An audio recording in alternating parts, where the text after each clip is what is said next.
नमस्ते। आज हम जरा भारत रूस संबंधों और उस पर अमेरिकी प्रतिक्रियाओं की जो जटिल सी दुनिया है उसमें गहराई से उतर रहे हैं। हमारे पास कई स्रोत हैं, कुछ लेख, शोध पत्र और नोट्स भी हैं जिनसे रक्षा, ऊर्जा और डिप्लोमेसी में जो समीकरण बदल रहे हैं वो सामने आते हैं।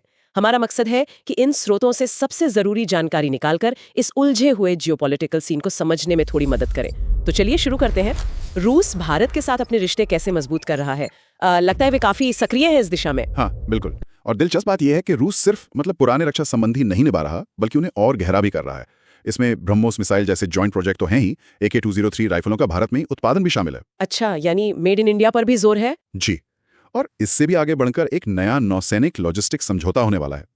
इसका मतलब यह है कि दोनों देशों की नौसेनाएं वो मरम्मत और सप्लाई के लिए आर्कटिक और हिंद महासागर में एक दूसरे के बेस इस्तेमाल कर सकेंगी। ये तो सिर्फ हथियार बेचने से कहीं ज्यादा आगे की बात हुई। रणनीतिक पहुंच। बिल्कुल, ये रणनीतिक पहुंच बढ़ाने की ही बात है। और देखिए, रूसी विदेश मंत्री लावरोव ने यह कंफर्म भी किया है कि राष्ट्रपति पुतिन भारत आने वाले हैं। इससे वो एक तरह से मल्टीपोलर दुनिया में अपनी विशेषाधिकार प्राप्त रणनीतिक साझेदारी को और पक्का करने जैसा बता रहे हैं।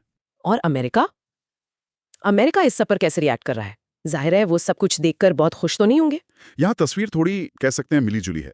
देखिए, एक तरफ तो अमेरिकी कॉमर्स सेक्रेटरी हॉवर्ड लुटनिक ने कहा कि भारत की ब्रिक्स सदस्यता, हाँ, वो ब्राजील, रूस, भारत, चीन, दक्षिण अफ्रीका वाला समूह। जी वही तो, उनकी ब्रिक्स सदस्यता और रूसी हथियारों पर निर्भरता ने अमेरिका को गलत तरीके से प्रभावित किया है, ये उनके शब्द हैं।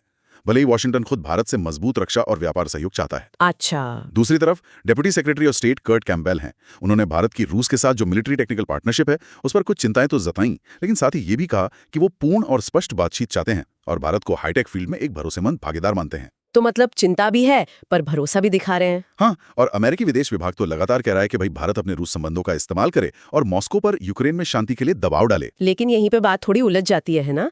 एक तरफ अमेरिका ये सब चिंताएं जता रहा है और दूसरी तरफ सुनने में आ रहा है कि F-35 जेट और पैट्रियट मिसाइल सिस्टम जैसे बड़े रक्षा सौदों की पेशकश भी कर रहा है। ये कैसा विरोधाभास है? बिल्कुल सही पकड़ा आपने। यही विरोधाभास इस पूरी सिचुएशन को इतना पेचीदा बनाता है। अमेरिका सैन्य सहयोग वाकई बढ़ा रहा है, इसमें कोई शक नहीं। F-35 और पैट्रियट जैसे एडवांस सिस्टम्स की पेशकश इसी का हिस्सा है। और ये सब भारत को इंडो पैसिफिक सुरक्षा रणनीति में और गहराई से जोड़ने के लिए एक बड़े एक 10 वर्षीय रक्षा फ्रेमवर्क का हिस्सा है। हाँ, और ये जो संतुलन साधने की कोशिश है ये सिर्फ रक्षा तक ही सीमित नहीं लगती। ऊर्जा में भी कुछ ऐसा ही दिखता है ना, जहां भारत रूसी तेल खरीद रहा है पर साथ ही अमेरिकी टेक्नोलॉजी जैसे सेमीकंडक्टर्स उसमें भी साझेदारी बढ़ा रहा है। एकदम सही कहा। भारत देखिए रूसी सैन्य हार्डवेयर जैसे पनडुब्बियां हैं, फ्रिगेट्स हैं, वो खरीदना जारी रखे हुए है और रूसी तेल पर भी उसकी निर्भरता है। लेकिन साथ ही वो अमेरिकी ड्रोन्स, नेवल प्लेटफॉर्म्स और खासतौर पे सेमीकंडक्टर टेक्नोलॉजी के जरिए डाइवर्सिफाई भी कर रहा है। तो ये एक तरह से बहुत महीन रस्सी पर चलने जैसा है। हाँ, आप इसे ऐसे समझ सकते हैं कि भारत एक ही वक्त में दो बहुत शक्तिशाली दोस्तों को साधने की कोशिश कर रहा है जिनके आपस में काफी तनाव है। ये क्लासिक स्ट्रेटेजिक बैलेंसिंग एक्ट है। और अब आते हैं दबाव की रणनीति पर। टैरिफ और प्रतिबंधों की भी बात हो रही है। ऐसा लगता है अमेरिका अब अपने पत्ते खोल रहा है। हाँ, ये पहलू बहुत महत्वपूर्ण है और ये दिखाता है कि अमेरिका आर्थिक दबाव बनाने से शायद हिचकेगा नहीं। दो अमेरिकी सीनेटर हैं, ग्राहम और ब्लूमेंकेल, उन्होंने रूस से तेल आयात करने वाले देशों पर, जिसमें भारत भी शामिल है, 500% टैरिफ लगाने का प्रस्ताव दिया है। 500%? ये तो बहुत ज्यादा है। जी हाँ, बहुत ज्यादा। और पूर्व राष्ट्रपति ट्रंप ने भी इसका समर्थन किया है, लेकिन एक शर्त के साथ कि रूस 50 दिनों के अंदर यूक्रेन में युद्ध बंद करे। 50 दिन? ये तो लगभग अल्टीमेटम जैसा हुआ, कह सकते हैं। इसके अलावा अमेरिकी अधिकारियों ने यह भी संकेत दिए हैं कि अगर भारत रूस पर अपनी स्ट्रेटेजिक निर्भरता कम नहीं करता है तो उस पर संभावित सेकेंडरी प्रतिबंध लग सकते हैं। सेकेंडरी प्रतिबंध मतलब ये कि अमेरिका उन कंपनियों या देशों पर भी प्रतिबंध लगा सकता है जो रूस के साथ व्यापार कर रहे हैं, भले ही वो सीधे अमेरिकी प्रतिबंधों के दायरे में ना आते हों।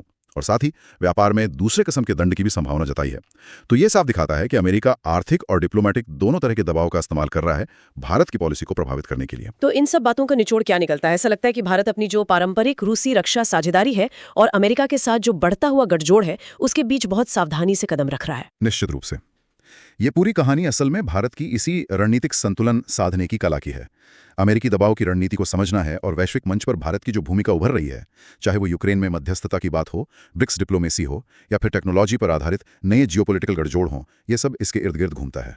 अमेरिका अपने आर्थिक और कूटनीतिक दोनों लीवर्स का इस्तेमाल कर रहा है। टैरिफ की धमकी, प्रतिबंधों का डर और साथ ही तकनीकी साझेदारी का प्रस्ताव, ताकि भारत के फैसलों को अपने हिसाब से ढाल सके। ये कई लेवल्स पर खेला जा रहा है, एक जटिल खेल है। और जाते जाते एक सवाल हम सोचने के लिए छोड़ जाते हैं श्रोताओं के लिए। भविष्य को देखते हुए ये जो तकनीकी निर्भरता है, चाहे वो रूसी सैन्य हार्डवेयर पर हो या फिर अमेरिकी सेमीकंडक्टर पर, ये अगले दशक में भारत की अपनी मर्जी से फैसले लेने की क्षमता यानी उसकी स्ट्रेटेजिक ऑटोनॉमी को कैसे आकार दे सकती है, इस पर विचार करना वाकई दिलचस्प होगा।